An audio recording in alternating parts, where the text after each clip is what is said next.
중국 반도체 산업이 무너지고 있습니다. 장비도 아니고 설계 기술도 아닙니다. 유통기한이 고작 6개월인 화학물질 하나가 세계 2위 경제 대국의 첨단 산업을 흔들고 있는 겁니다. 일본이 조용히 수출을 막기 시작했고 중국 공장들은 6개월 후를 걱정하며 패닉에 빠졌습니다. 보시기 전에 구독, 좋아요 부탁드립니다. 바로 시작해 보겠습니다. 오늘 이야기할 물질의 이름은 포토레지스트입니다. 한국어로는 감광핵이라고 부르죠. 반도체 업계에서는 이걸 피에 비유합니다. 사람 몸에 피가 안 돌면 어떻게 되나요? 장기가 하나씩 멈추다가 결국 죽게 되죠. 반도체 공장도 똑같습니다. 포토레지스트 공급이 끊기면 아무리 비싼 장비가 있어도 공장 전체가 멈춰버리거든요.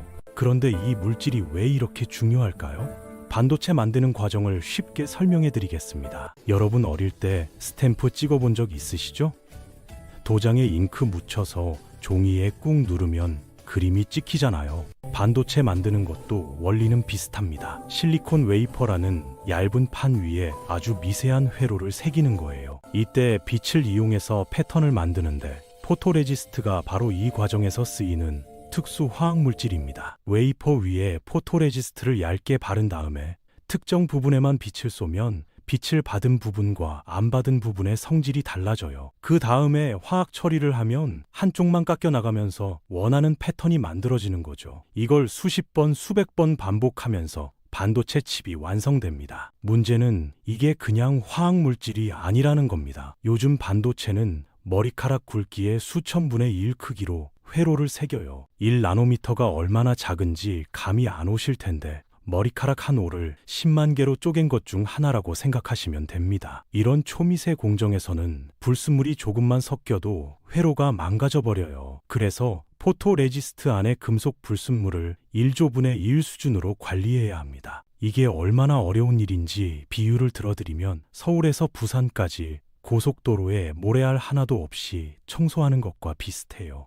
그것도 매번 똑같은 수준으로요. 이런 기술은 하루아침에 만들어지지 않습니다. 수십 년간 데이터를 쌓고 실패를 반복해야 해요. 그리고 여기서 일본이 등장합니다. 전 세계 포토레지스트 시장의 70%에서 80%를 일본이 장악하고 있거든요. 첨단 공정으로 가면 상황이 더 심각합니다. EUV라고 불리는 극자외선 공정용은 일본이 90% 이상 점유하고 있어요. 사실상 독점이죠. 일본 주요 기업은 JSR, 도쿄오카공업, 시네츠화학, 후지필름 이렇게 4곳입니다. 특히 시네츠화학은 세계 최대 규모의 포토레지스트 생산업체예요. 이 회사들이 50년 넘게 기술을 갈고 닦으면서 쌓아온 노하우가 있는데 돈만 있다고 따라잡을 수 있는 게 아닙니다. 왜 일본만 이 기술을 가지고 있을까요? 역사적인 배경이 있습니다. 일본은 1980년대부터 반도체 소재에 집중 투자했어요. 당시 미국과 전쟁을 벌이면서 소재 분야에서 경쟁력을 키우는 전략을 택한 거죠.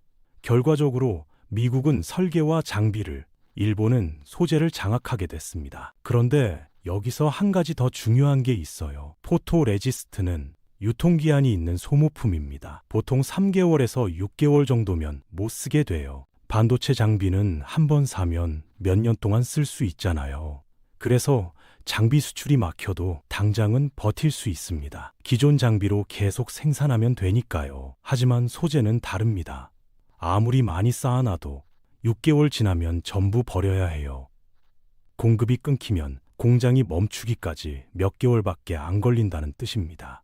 이게 바로 포토레지스트가 무서운 이유예요. 장비보다 훨씬 더 치명적인 약점이 될 수 있거든요. 자, 이제 본격적으로 현재 상황을 말씀드리겠습니다. 2025년 말 현재 일본이 포토레지스트 수출을 조이기 시작했어요. 공식적인 전면 금수 조치는 아닙니다. 훨씬 더 교묘한 방식이에요. 비공식적인 행정지도, 수출 허가 지연 이런 식으로 보이지 않게 압박하는 거죠. 특히 시네츠화학 같은 대형 업체들이 생산 능력 한계를 이유로 중국 내 중소형 공장들에 대한 공급을 줄이고 있습니다. 표면적으로는 물량이 부족해서 어쩔 수 없다는 거지만 실제로는 정부의 지시를 따르고 있다는 분석이 지배적이에요. 이게 어떤 의미인지 아시겠어요? 총 한 방 안 쏘고도 상대방의 군수 공장을 멈추게 하는 겁니다. 전쟁에서 보급선을 끊는 것과 똑같은 효과죠. 중국 입장에서는 속수무책으로 당할 수밖에 없는 상황입니다. 일본이 왜 이러는 걸까요? 배경을 설명드리겠습니다. 일본 정부는 2023년 7월부터 23개의 첨단 반도체 장비 품목에 대한 수출 통제를 시작했어요. 미국의 대중국 반도체 제재에 동참한 거죠. 그런데 2025년 들어서 경제안보 기조가 더 강화되면서 소재까지 타깃이 확대된 겁니다. 미국 입장에서 보면 당연한 수순이에요. 장비 수출을 막아도 소재가 계속 들어가면 중국이 버틸 수 있거든요. 완전한 봉쇄를 하려면 장비와 소재를 동시에 막아야 합니다. 일본은 미국의 가장 중요한 동맹국이니까 이 역할을 맡은 거죠. 중국 시장의 반응은 어땠을까요? 한마디로 패닉입니다. 상하이와 선전의 현물 시장에서는 소재 확보를 위한 사재기 경쟁이 벌어졌습니다. 가격은 치솟았고 중소형 팹들은 물량 확보에 혈안이 됐어요. 반면에 중국 국산 포토레지스트 업체들 주가는 단기간에 급등했습니다. 장수, 나타, 상하이, 신양 같은 회사들이 대표적이에요. 그런데 여기서 중요한 걸 짚고 넘어가야 합니다. 주가가 오른다고 해서 기술이 있는 게 아니거든요. 중국 국산화 현황을 팩트체크해보면 상당히 암울합니다. 포토레지스트도 종류가 있어요. 공정 수준에 따라 다른 제품을 쓰거든요. 가장 기본적인 건 G라인, I라인이라고 부르는 겁니다. 이건 가전제품이나 저사양 칩 만들 때 씁니다. 중국은 이 분야에서 약 20% 정도 국산화를 이뤘어요. 그 다음이 KRF입니다. 248나노터 파장을 쓰는 건데 3D 낸드 플래시나 자동차용 반도체 만들 때 사용해요. 이 분야 국산화율은 5% 미만입니다. 우한 타이즈웨이라는 회사가 T150A라는 제품을 개발해서 양산 검증을 통과했다고 발표했어요. 그런데 이것도 120노미터 해상도입니다. 구형 공정 기술에 해당하죠. 여기서 중국 매체들이 기술 돌파구를 마련했다고 대대적으로 홍보했거든요. 그런데 실상을 들여다보면 현재 문제가 되는 7나노에서 14나노급 첨단 공정과는 거리가 멀어요. 쉽게 말해서 자전거를 잘 만든다고 해서 자동차를 만들 수 있는 게 아닌 것처럼 구형 공정정 성공이 첨단 공정 성공을 보장하지 않습니다. ARF 포토레지스트로 가면 상황이 더 심각해집니다. 193나노미터 파장을 쓰는 건데 로직 칩이나 디램 같은 핵심 반도체 만들 때 필수예요. 7나노에서 65노 공정에서 사용합니다. 중국 국산화율은 1% 미만이에요. 난다 오토 같은 회사들이 인증을 진행 중이라고 합니다. 하지만 실제 양산 라인 점유율은 미미한 수준이에요. 가장 첨단인 EUV용 포토레지스트는요, 국산화율 0%입니다. 전량 일본에서 수입하고 있어요. 독자 개발 시도가 있긴 하지만 상용화 단계가 아닙니다. 이게 현실이에요. 왜 이렇게 격차가 벌어졌을까요? 앞서 말씀드린 것처럼 기술 축적의 문제입니다. 일본 기업들은 50년 넘게 이 분야에 투자해왔거든요. 실패한 레시피만 수만 개를 갖고 있어요. 그 실패 데이터가 다 노하우가 되는 겁니다. 중국이 아무리 돈을 쏟아부어도 이 시간을 압축하기는 힘들어요. 비유를 들어드리면 30년 경력의 요리사가 있다고 해봅시다. 이 사람이 매일 요리하면서 실패도 하고 성공도 하면서 쌓아온 감각이 있잖아요. 레시피만 보고 따라하는 초보 요리사가 똑같은 맛을 낼 수 있을까요? 불가능하죠. 반도체 소재도 마찬가지입니다. 레시피를 안다고 해서 만들 수 있는 게 아니에요. 자, 그러면 중국은 어떻게 대응하고 있을까요? 크게 두 가지 전략을 쓰고 있습니다. 첫 번째는 돈으로 때우는 겁니다. 중국 정부가 2024년 5월에 역대 최대 규모의 반도체 투자 펀드를 출범시켰어요. 국가집적제로 산업투자기금 3단계라고 부르는데 규모가 3,440억 위안, 한국 돈으로 약 65원이에요. 1단계와 2단계는 주로 파운드리와 장비에 집중 투자했거든요. 그런데 3단계는 소재와 부품 국산화에 올인하고 있습니다. 두 번째는 보복카드입니다. 중국도 약점만 있는 게 아니거든요. 휘토류라는 강력한 무기가 있습니다. 스마트폰, 전기차, 미사일 등을 만드는 데 필수적인 광물이죠. 중국이 전 세계 생산량의 60% 이상을 장악하고 있습니다. 중국은 이미 갈륨, 게르마늄 같은 휘토류 수출 통제를 시작했어요. 일본과 미국의 공급망을 압박하겠다는 거죠. 너희가 포토레지스트 막으면 우리는 휘토류 막겠다. 이런 식의 맞대응입니다. 그런데 이 전략이 얼마나 효과가 있을까요? 솔직히 말씀드리면 단기적으로는 효과가 제한적입니다. 히토류는 대체재 개발이 가능하고 호주나 미국 같은 나라에서도 생산할 수 있거든요. 하지만 시간이 지나면 공급망을 다변화할 수 있습니다. 반면에 포토레지스트는 대체재가 없습니다. 일본 아니면 답이 없어요. 비대칭 전쟁인 거죠. 그러면 앞으로 어떻게 될까요? 단기적으로 향후 6개월에서 1년 사이에 중국 반도체 산업에 상당한 타격이 예상됩니다. 현재 보유한 포토레지스트 재고가 소진되는 2026년 상반기부터 문제가 본격화될 거예요. SMIC 같은 중국 주요 파운드리들의 가동률이 떨어질 수 있습니다. 이게 무슨 의미냐면 저가형 반도체 공급이 부족해진다는 거예요. 가전제품, 저가형 스마트폰, 전기차 부품 같은 게 영향을 받겠죠. 당연히 가격도 오를 겁니다. 우리 일상에 어떤 영향이 있을까요? 에어컨, 세탁기, 냉장고 같은 가전제품 가격이 오를 수 있어요. 전기차도 부품 수급에 차질이 생기면 인도 지연이 발생할 수 있습니다. 중장기적으로는 더 큰 변화가 예상됩니다. 반도체 생태계가 완전히 두 개로 쪼개질 가능성이 높아요. 전문 용어로 분절화, 바이퍼케이션이라고 합니다. 레거시 시장, 그러니까 28나노미터 이상 구형 공정 시장은 중국이 장악할 가능성이 높습니다. 막대한 투자를 통해 장비와 소재를 국산화해서 저가 칩 시장을 가져가겠다는 전략이죠. 문제는 첨단 시장입니다. 14나노미터 이하 공정은 미국, 일본, 한국, 대만 중심의 공급망이 더 공고해질 거예요. 중국은 이 시장에서 점점 고립될 수 있습니다. 독자적인 기술 표준으로 갈라파고스처럼 될 가능성도 있어요. 일본 휴대폰이 글로벌 시장에서 고립된 것처럼 중국 첨단 반도체도 비슷한 길을 갈 수 있다는 겁니다. 설령 중국이 첨단 공정용 포토레지스트를 국산화한다고 해도 수율 문제가 있습니다. 수율이 낮아지고 칩 생산 비용이 올라가면 경쟁력이 떨어지는 거죠. 자, 여기서 우리나라 이야기를 안 할 수가 없습니다. 한국에게 이 상황이 기회일까요? 위기일까요? 둘 다입니다. 먼저 기회 측면을 보면 중국 반도체 산업이 흔들리면 삼성전자나 SK하이닉스 같은 한국 기업들이 반사 이익을 볼 수 있어요. 특히 메모리 반도체 시장에서 점유율을 확대할 기회입니다. 국내 소재 기업들도 주목받고 있습니다. 동진세미켄 같은 한국 포토레지스트 업체들이 공급망 다변화 차원에서 수요가 늘어날 수 있습니다. 그런데 위기도 있습니다.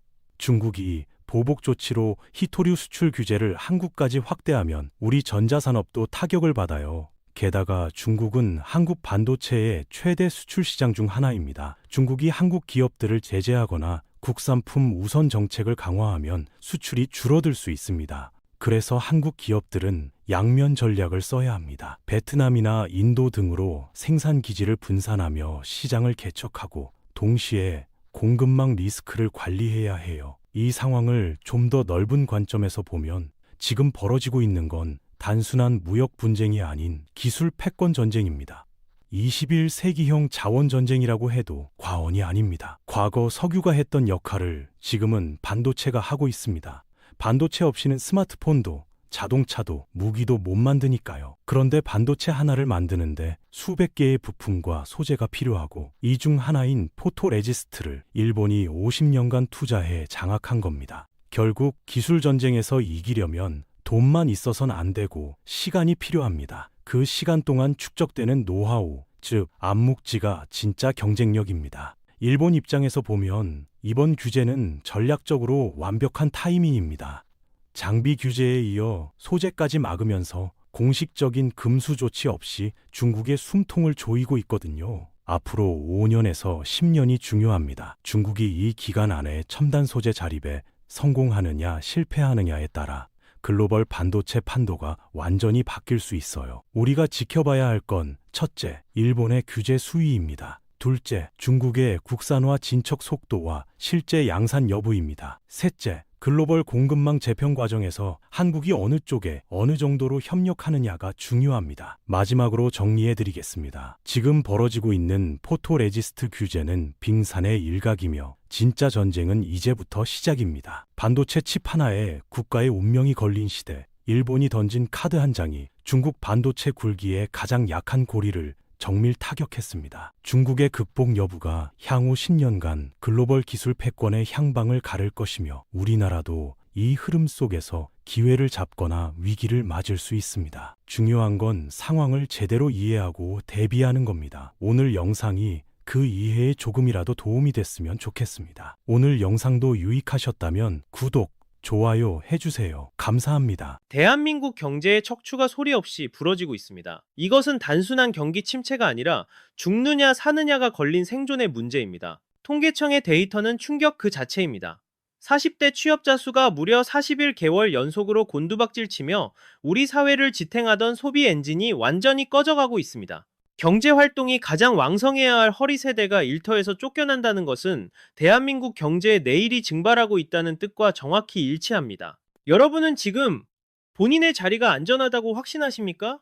대기업들은 희망퇴직이라는 그럴듯한 포장지로 해고를 미화하며 40대 베테랑들을 차가운 아스팔트 위로 내몰고 있습니다. 다가올 거대한 폭풍에 대비해 빗장을 걸어 잠그는 겁니다. 중산층이라는 댐이 무너지면 그 뒤에 있는 모든 경제 생태계는 연쇄적으로 수장될 수밖에 없습니다. 자산 가치는 바닥을 모르고 추락하고 지갑은 얼어붙는 지옥 같은 악순환의 고리가 이미 작동을 시작했습니다. 오늘 제가 분석해 드릴 이 시그널을 무시하신다면 여러분은 아무런 방패 없이 거대한 경제 쓰나미를 맨몸으로 맞게 될 것입니다. 이건 공포를 조장하는 게 아닙니다. 차가운 숫자가 비명처럼 지르고 있는 잔혹한 현실을 똑바로 마주해야 합니다. 지금부터 40대의 몰락이 가져올 부동산과 가계 경제의 처참한 미래를 아주 냉혹하게 해부해드리겠습니다. 41개월입니다. 단순히 운이 나빴다고 치부하기에는 너무나도 길고 고통스러운 시간입니다. 한국 경제의 심장과도 같았던 40대 취업자가 3년 5개월이라는 긴 시간 동안 단 한 번의 반등도 없이 추락했다는 건 우리 경제가 심각한 영양실조 상태라는 증거입니다. 통계청이 내놓은 615만 4천 명이라는 숫자의 이면을 아주 날카롭게 파헤쳐 봐야 합니다. 작년 이맘때와 비교하면 벌써 9만 명이 넘는 숙련된 인재들이 전쟁터 같은 시장 밖으로 밀려났습니다. 2022년 7월부터 시작된 이 기이하고도 섬뜩한 하락세는 멈출 줄을 모릅니다. 이것은 고용지표가 나쁘다는 수준을 넘어 경제의 기둥이 뿌리째 뽑히고 있다는 강력한 경고음입니다. 전체 취업자 시장에서 40대가 차지하는 비중이 고작 21.2%까지 주저앉았다는 점을 기억하십시오. 1995년 11월 이후 약 30년 만에 목격하는 최악의 성적표입니다. 대한민국이 가장 눈부시게 성장하던 시절, 현장에서 피땀 흘려 경제를 견인했던 그 주역들이 이제는 구조조정이라는 서슬퍼런 칼날 앞에서 가장 먼저 희생양으로 전락하고 있는 게 현실입니다. 40대의 붕괴가 왜 진짜 공포인지 아십니까? 이들은 생애 주기상 가장 많은 돈을 벌지만 자녀 교육과 노후 준비, 그리고 주택담보대출이라는 거대한 빚을 동시에 짊어진 세대이기 때문입니다. 가장 많이 벌어 가장 많이 써야 할 이들의 지갑이 닫히거나 아예 사라진다면 내수 시장이 붕괴하는 건 정해진 수순입니다. 가장이 흔들리면 그 충격파는 배우자와 자녀들에게 고스란히 전해집니다. 아이들의 학원을 끊고 외식을 포기하고 결국에는 깔고 앉은 집까지 팔아야 하는 도미노 파산이 시작되는 겁니다. 통계 뒤에 가려진 40대 가장들의 깊은 한숨이 늘어날수록 우리 경제가 다시 일어설 확률은 제로에 수렴하게 됩니다.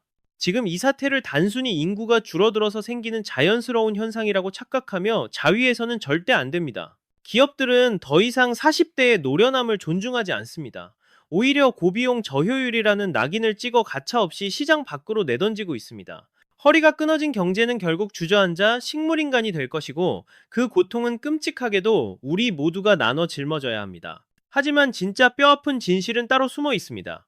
회사에서 내밀던 마지막 제안이 사실은 벗어날 수 없는 덫이었다는 걸 깨닫는 순간 우리는 더 깊은 나락을 보게 될 것입니다. 희망퇴직이라는 말은 정말 잔인한 말장난입니다. 자발적 선택이라고 그럴듯하게 포장했지만 실상은 등 뒤에 칼을 들이대고 나가라고 협박하는 것과 무엇이 다릅니까? 과거엔 정년퇴직이 훈장이자 명예로운 졸업이었을지 몰라도 이제 대기업의 화려한 명함조차 당신의 인생 황금기인 40대를 지켜주지 못하는 시대가 왔습니다. 이것은 당신의 삶이 송두리째 흔들리고 있다는 명백한 적색경보입니다. 신한은행 사태를 냉정하게 한번 들여다보십시오. 만 40세, 즉 1985년생부터 퇴직 대상에 포함됐다는 사실은 우리 사회에 말로 표현 못할 충격을 안겨주었습니다. 업무 능력은 정점을 찍고 가정에서는 돈 들어갈 곳이 천지인 바로 그 시기에 회사는 당신에게 조용히 짐을 싸라고 명령하는 겁니다. 특별 퇴직금이라며 선심 쓰듯 던져주는 위로금 또한 예전 같지 않다는 게 업계의 냉정한 평가입니다. 기껏해야 기본급 7개월에서 31개월치에 불과한 이 돈은 살인적인 물가와 사교육비를 감당하기엔 턱없이 부족하며 거친 야생으로 쫓겨나는 이들에게 주는 일시적인 마취제일 뿐입니다. 현대차 그룹의 현대모비스는 경력 재설계 프로그램이라는 아주 우아한 이름을 붙였습니다. 하지만 이름만 바꾼다고 해서 사람을 잘라낸다는 본질이 가려지겠습니까? 현대엔지니어링은 창사 이래 처음으로 희망퇴직 칼을 빼들었고 LG전자 역시 이 차가운 구조 조정 대열에 합류했습니다.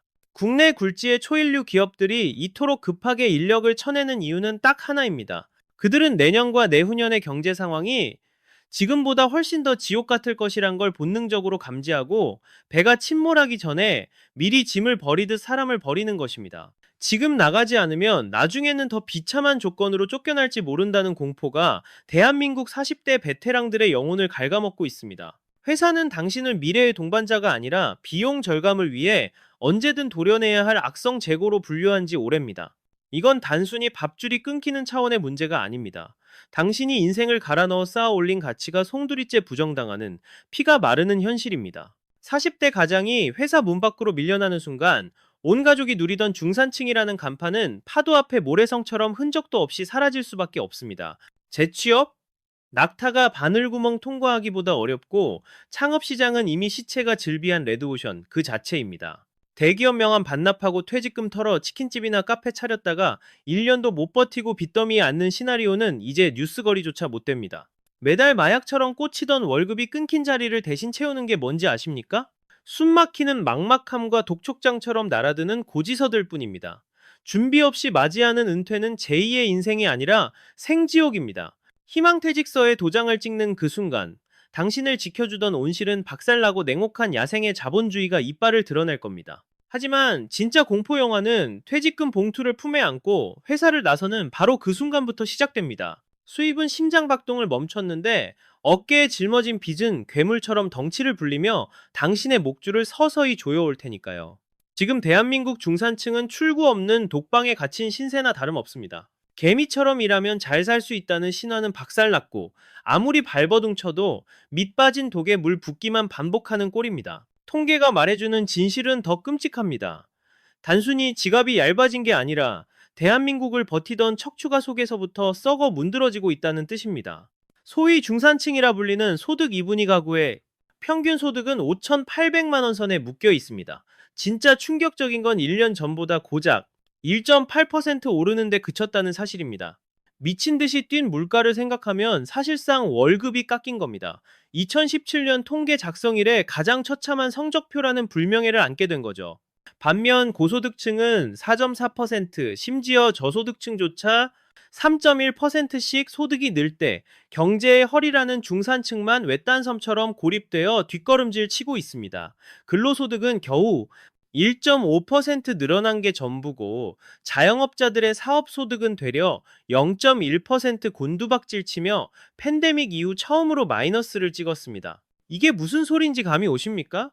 직장에 목을 매든 장사를 하든 손에 쥐는 건 없이 벼랑 끝에 매달려 있는 게 중산층의 기본값이 됐다는 얘기입니다. 평생을 바친 성실함의 대가가 고작 이따위라면 이 시스템은 완전히 고장난 겁니다. 더 큰 폭탄은 자산과 빚의 불균형에서 째깍거리고 있습니다. 중산층 자산이 3.6% 늘어나는 동안 빚은 무려 9.9%나 폭발적으로 늘어났습니다. 버는 속도보다 빚 늘어나는 속도가 3배 가까이 빠르다는 건 시간이 갈수록 가난의 또스로 빨려 들어갈 수밖에 없는 구조적 덫에 걸렸다는 소리입니다.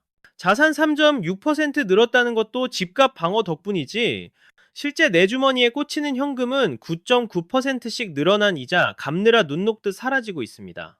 예전 중산층이 곳간을 채우는 계층이었다면 지금은 카드 돌려막기로 하루하루 연명하는 생존 호소인으로 전락해버린 겁니다.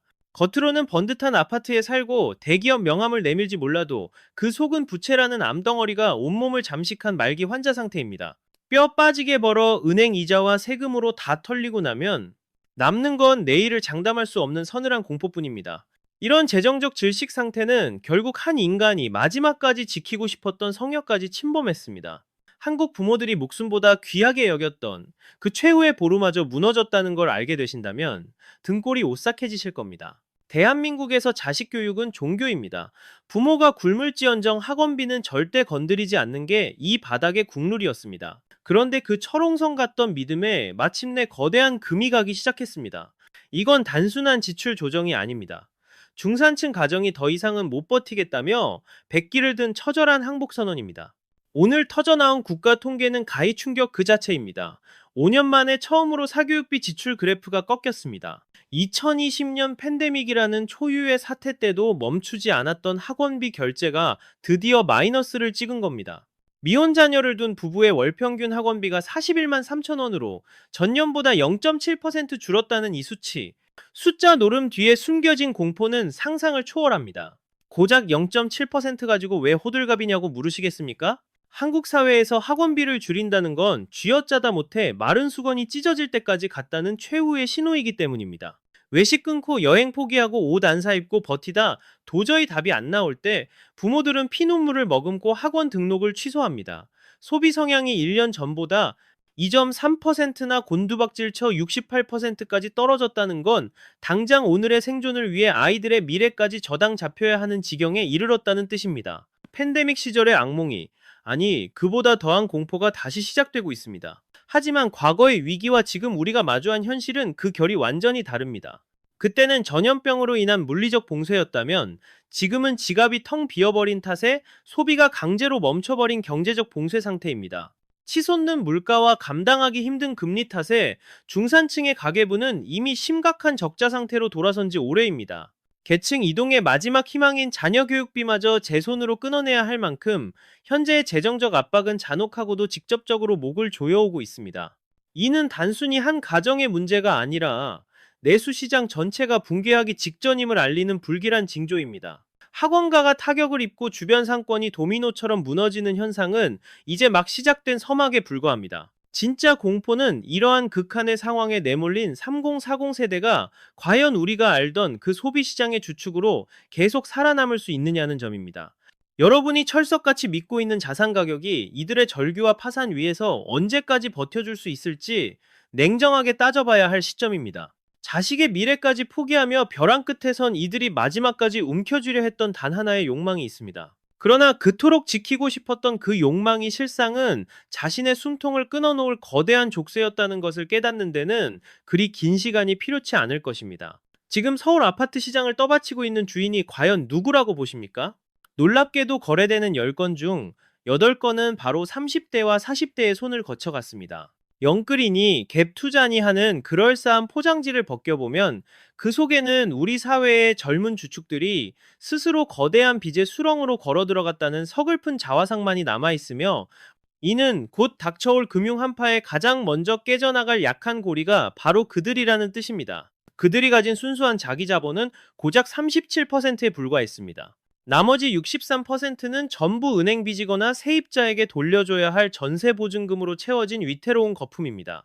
내 돈보다 남의 돈이 훨씬 더 많이 들어간 집을 과연 온전히 내 집이라 부를 수 있을지 의문입니다. 여러분은 내 집 마련의 꿈을 이룬 성공한 가장이 아니라 은행이 던져준 거대한 빚더미를 죽을 때까지 갚아나가야 하는 채무관리인으로 전락한 것은 아닌지 뼈아프게 되돌아봐야 합니다. 레버리지라는 양날의 검은 상승장에서는 축복이 되지만 하락장에서는 그 누구보다 잔인하게 주인을 베어버리는 흉기가 됩니다.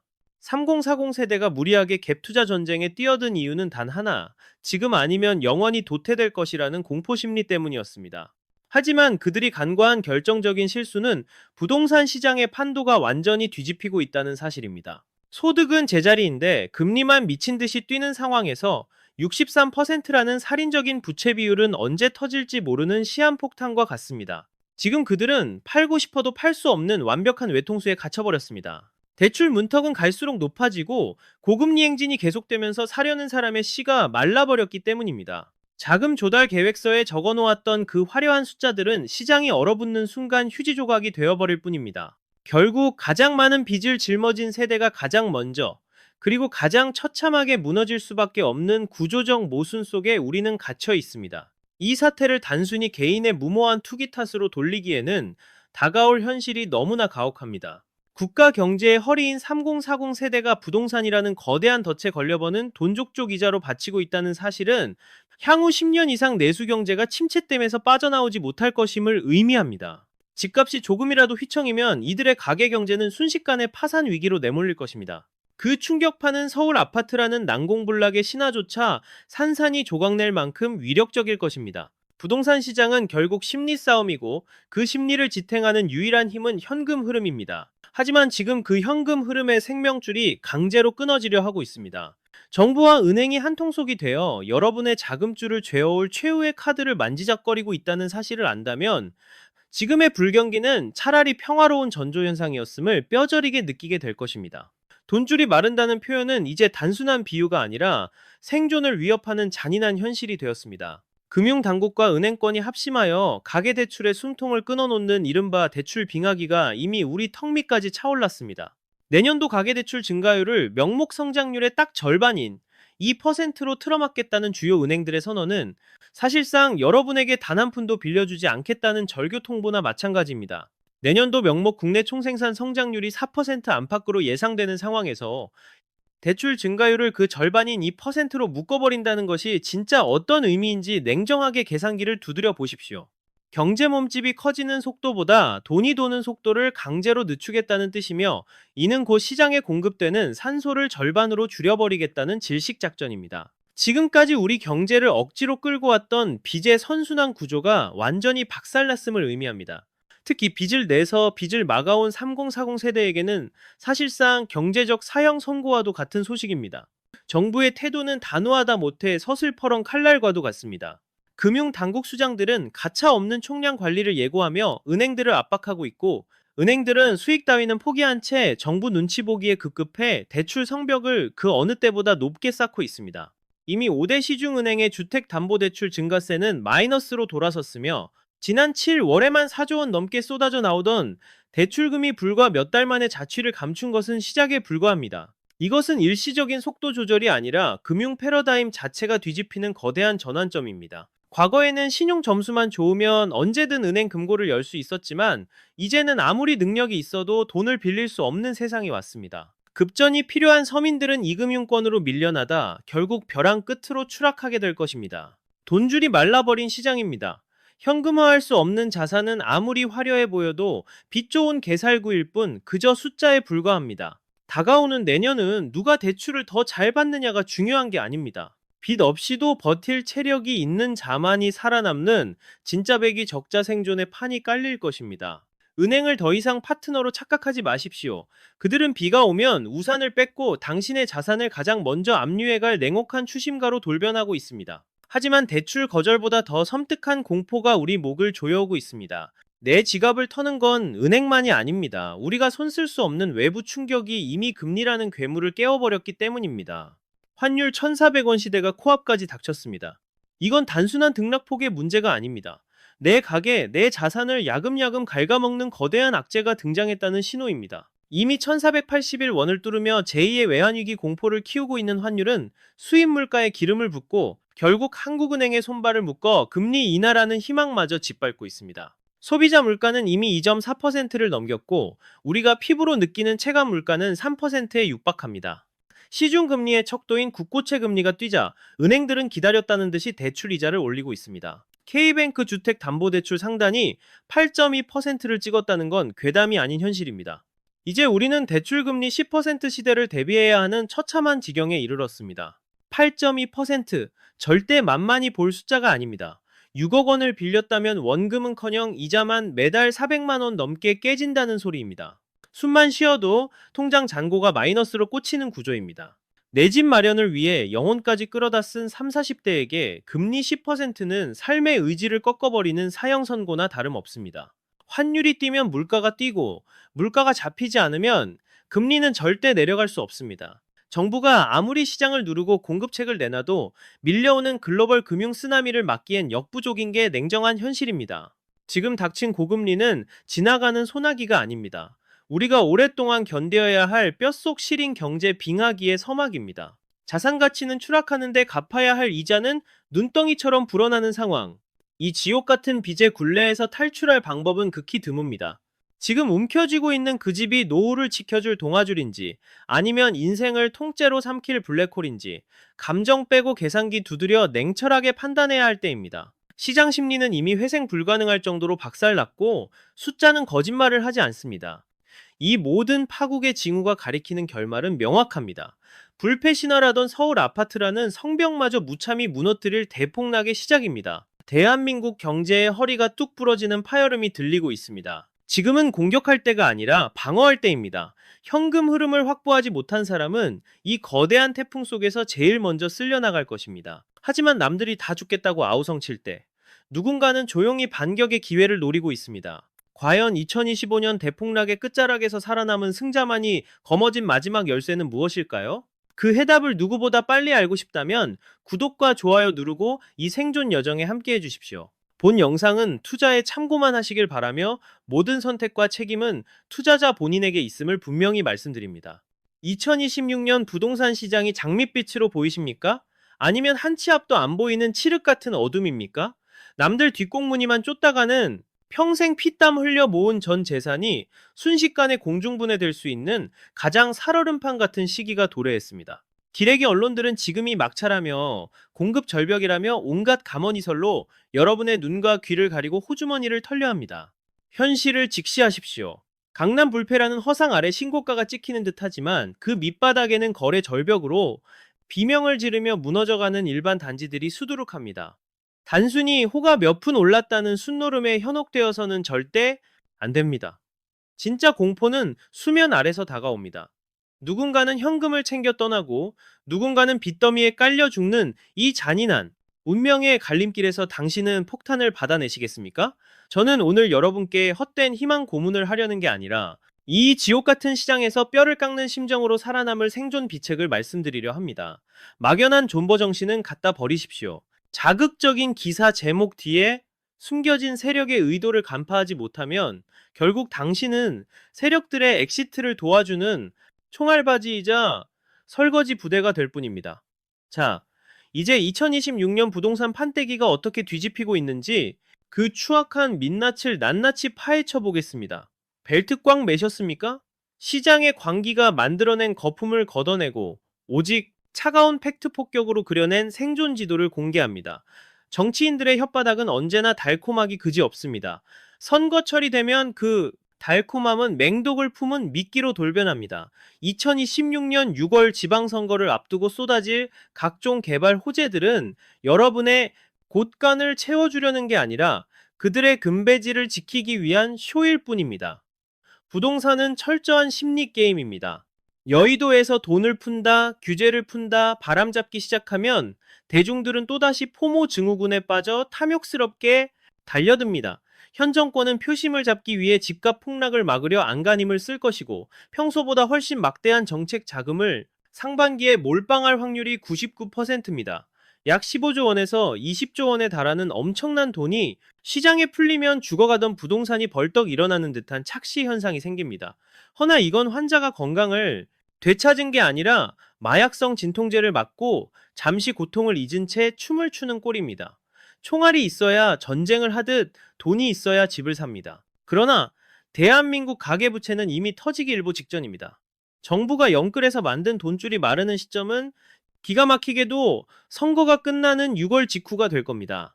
상반기 내내 언론은 바닥 찍었다고 선동하며 여러분을 사지인 고점으로 유인할 겁니다. 거래가 좀 트이고 호가가 몇 천만 원 뛰었다는 뉴스에 혹해 추격 매수 버튼을 누르는 순간 당신은 평생 모은 돈을 상투에 헌납하고 다가올 폭락장의 공포를 맨몸으로 견뎌야 하는 신세가 됩니다. 상고하죠. 즉 상반기 고점, 하반기 저점은 피할 수 없는 운명입니다. 상반기의 반짝 반등은 고수들에게는 탈출구가 되겠지만 멍하니 있는 개미들에게는 지옥행 급행 열차입니다. 선거용 펌핑질이 끝나고 밀려올 허무함과 이자 폭탄을 감당할 자신이 있으십니까? 제발 차갑게 머리를 식히십시오. 지금은 빚을 내서 투기할 때가 아니라 가짜 돈이 만든 신기루에서 깨어나 진짜 위기를 방어해야 할 골든타임입니다. 정치적 쇼와 조작된 통계가 판치는 이 아수라장에서 살아남으려면 숫자의 이면을 꿰뚫어 봐야 합니다. 상반기에 벌어질 이 광란의 파티가 파장할 무렵 여러분은 듣도 보도 못한 충격적인 청구서를 받아들게 될 것입니다. 정부가 필사적으로 숨기는 진짜 악재는 선거 후의 공백 따위가 아닙니다. 강남 노른자위 서리풀을 기점으로 시장에 가격 생태계를 박살내버릴 반값 아파트라는 쓰나미가 몰려오고 있습니다. 정부가 감춰둔 히든카드는 단순한 물량 공세가 아닙니다. 집값의 기준점 자체를 리셋해버리는 겁니다. 서리풀 지구 지정을 신호탄으로 쏟아질 공공분양 물량은 기존 집주인들의 숨통을 끊어놓을 가장 확실한 저승사자입니다. 과거 이명박 정권 시절 보금자리 주택이 시장에 가한 핵폭탄급 충격을 복기해 보십시오. 당시 강남 아파트 평당가가 3천만 원을 비웃을 때 정부는 세곡 자곡 지구에 평당 800만 원에서 1200만 원이라는 말도 안 되는 헐값을 찍어버렸습니다. 시세의 절반도 안 되는 이 파괴적인 가격은 강남 불패라는 견고한 성벽을 단숨에 허물었고 그 후 10년 가까운 암흑기를 불러왔습니다. 지금 준비 중인 서리풀 프로젝트 역시 그 파괴력은 동일합니다. 2026년 1월 서리풀 지구가 꿈틀대기 시작하면 시장의 매수 심리는 급속도로 냉각될 수밖에 없습니다. 눈치 빠른 자산가들은 이미 계산 끝냈습니다. 굳이 거품 낀 헌 아파트를 고금리 이자 내가며 설거지할 이유가 없기 때문입니다. 누군가는 공급이 부족하다 지저대며 지금이라도 사라고 부추기지만 정부가 대놓고 시세의 60% 가격에 새 집을 주겠다고 선포하는 순간 그 모든 상승 논리는 휴지 조각이 됩니다. 이건 단순한 공급 대책이 아니라 시장의 가격 질서를 뒤엎는 게임 체인저이자 혁명입니다. 강남 한복판에 이런 가격 파괴자가 등판하면 그 충격파는 수도권 전체를 집어삼킬 것입니다. 서리풀 당첨이라는 로또를 노리는 대기 수요가 쌓일수록 기존 아파트를 사줄 사람은 씨가 마르게 될 것입니다. 정부는 이미 이 카드로 시장에 과열을 시키고 하락 압력을 가할 방아쇠를 당겼습니다. 결국 상투잡은 고점에 물린 영혼들은 이제 거대한 공포의 파도를 견디지 못하고 투매라는 최후의 버튼을 누르게 될 겁니다. 이런 아비규환 속에서도 언론은 여전히 앵무새처럼 공급이 부족하다는 낡은 레퍼토리만 반복하고 있습니다. 그들이 지저대는 공급 부족설이 얼마나 새빨간 거짓말인지 우리가 맹신했던 통계가 얼마나 교묘하게 비틀려 있는지 똑바로 직시해야 합니다. 정부가 던진 이 강력한 가격 충격파는 결국 시장을 덮고 있던 거품의 민낯을 처참하게 까발리게 될 테니까요. 참 기이하지 않습니까? 서리풀 같은 확실한 폭락 시그널이 켜졌는데도 왜 매주 나오는 부동산 지표는 뻔뻔하게도 상승을 외치고 있는데도 것일까요? 뉴스 헤드라인을 장식하는 붉은색 상승 화살표, 그 뒤에 숨겨진 추악한 조작의 기술을 이제는 꿰뚫어 봐야 합니다. 통계는 숫자로 포장된 가장 정교한 사기극입니다. 매일 아침 눈을 뜨면 집값이 얼마 올랐다는 세뇌에 가까운 기사를 마주합니다. 하지만 그 숫자가 연성되는 더러운 뒷골목을 한 번이라도 들여다본다면 당신은 더 이상 뉴스를 휴지 조각보다 못하게 여기게 될 겁니다. 한국부동산원이 발표하는 주간 데이터는 사실상 시장의 눈을 가리는 오염된 쓰레기 데이터나 다름없습니다. 주식판에서 삼성전자나 하이닉스 같은 대장주 몇 놈이 지수를 왜곡하듯 부동산 판에서도 똑같은 착시 현상이 판을 칩니다.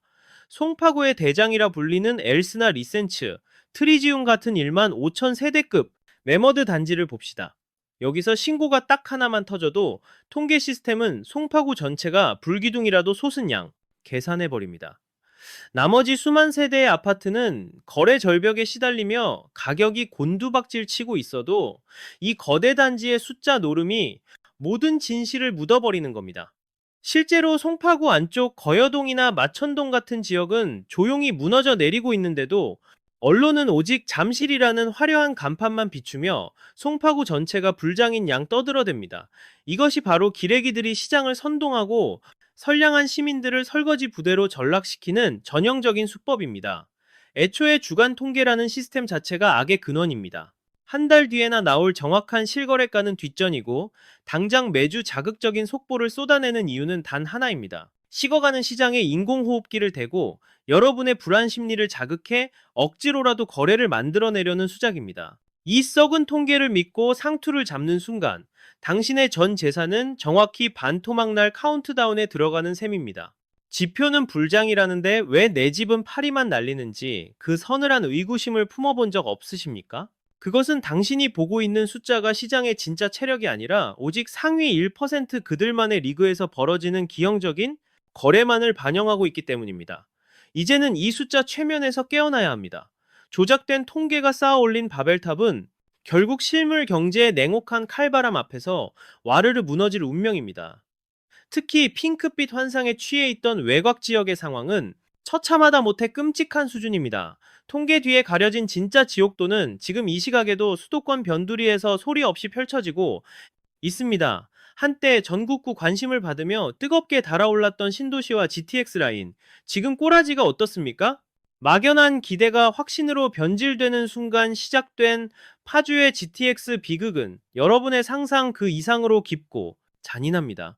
호재가 현실이 되면 집값이 뛴다? 그게 바로 당신의 통장을 갉아먹는 가장 위험한 망상입니다. 파주 운정 GTX의 노선 개통은 축포가 아니라 비극의 서막을 알리는 장송곡이었습니다. 선반영이라는 단어를 절대 우습게 보지 마십시오. 2021년 당시 파주의 아파트 값이 17억 원을 찍었을 때 시장은 이미 2026년의 미래가치까지 영혼까지 끌어다 태워버린 상태였습니다. 막상 열차가 기적을 울리자 사람들은 차가운 현실에 직면했습니다. 강남까지 빨라진 건 맞지만 그 대가로 지불해야 할 17억 원이라는 거금이 과연 타당한가에 대한 회의감이 시장을 덮친 겁니다. 20억 원은 거뜬하다던 전문가들의 호언장담은 연기처럼 흩어졌고 현재 시세는 12억 원대까지 처참하게 주저앉았습니다. 고점에 물린 사람들은 이제 열차를 타고 강남으로 출근하며 매달 통장에서 빠져나가는 살인적인 이자와 원금을 보며 피눈물을 그려나가며 삼키고 있습니다. 용인과 평택의 상황은 더 심각합니다. 삼성전자가 수백 조를 붓내 세계 최대 반도체 클러스터가 들어오네 하며 바람을 넣자 영끌족들이 불나방처럼 달려들었습니다. 기업이 잘 나가고 공장이 서면 집값은 무조건 떡상한다는 유치원생 수준의 단순한 논리에 속은 겁니다. 평택은 지금 미분양의 무덤이 되었습니다. 삼성의 기술이 세계를 제패하고 주가가 천장을 뚫어도 정작 그 동네 비싼 아파트를 받아줄 매수 호구는 보이지 않습니다. 이미 호재는 가격에 다 녹아있는데 뒤늦게 소문 듣고 막차 탄 개미들만 텅 빈 유령 도시에서 서로 눈치 게임만 하고 있는 꼴입니다. 소문에 사서 뉴스에 팔라는 주식판의 판절에 피 튀기는 법칙이 부동산에서도 그대로 증명된 결과입니다. 외곽 지역 인프라여 살기는 편해질지 모릅니다. 하지만 그게 자산 가치의 무한 우상향을 보증수표처럼 보장하진 않습니다. 오히려 교통이 뚫릴수록 중심지로 모든 인프라와 수요가 빨려 들어가는 빨대 효과만 강력해지고 외곽은 잠만 자는 배드타운으로 전락할 위험이 큽니다. 당신이 맹신했던 GTX의 마법과 반도체 신화는 결국 먼저 진입한 세력들이 털고 나가기 위해 깔아둔 화려한 꽃길에 불과했습니다. 이제는 뼈저리게 인정해야 합니다. 남들이 다 좋다고 환호성을 지를 때 뛰어드는 건 이건 투자가 아닌 도박이며 그 종착역은 예외 없이 비참한 파산이었습니다. 경기도 외곽이 무너져 내리는 걸 목격하고서도 설마 강남만은 무사할 것이라며 스스로를 위로하고 계십니까? 강남은 절대 침몰하지 않는 방주이자 영원한 상승장이라는 그 맹목적인 믿음, 여전히 유효합니까? 하지만 철옹성이라 믿었던 강남의 심장부조차 이미 쩍쩍 갈라지는 파열음이 터져 나오고 있습니다.